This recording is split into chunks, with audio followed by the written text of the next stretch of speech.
Hello வணக்கம் விவஸ். இன்றைக்கி நம்ம பார்க்க போகிறது நம்ம எல்லாருக்கும் பெரிய ப்ராப்ளமாக இருக்குது என்னென்னா, நம்ம கம்ப்யூட்டரில் வெப்கேம் ஒன்றும் இல்லாத. இனி அந்த கவலை தேவையில்லை, நம்ம மொபைலையே வெப்கேமாக யூஸ் பண்ணிக்கலாம். வாங்க எப்படின்னு பார்க்கலாம்.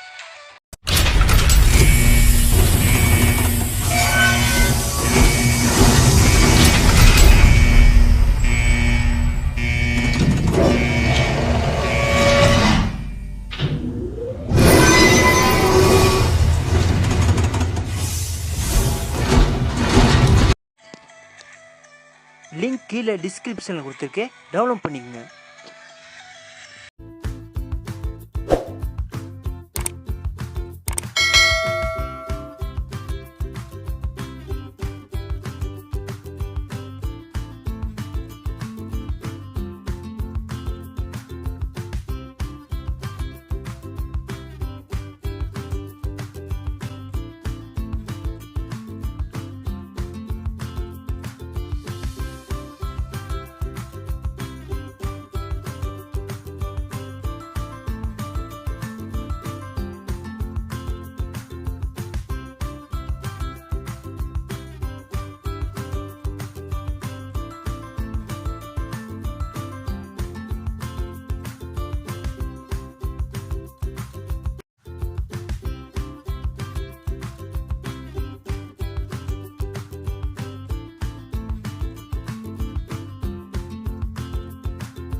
இந்த வீடியோ உங்களுக்கு பிடிச்சிருந்துச்சுன்னா லைக் பண்ணுங்கள், கமெண்ட் பண்ணுங்கள், மறக்காமல் சப்ஸ்கிரைப் பண்ணுங்கள்.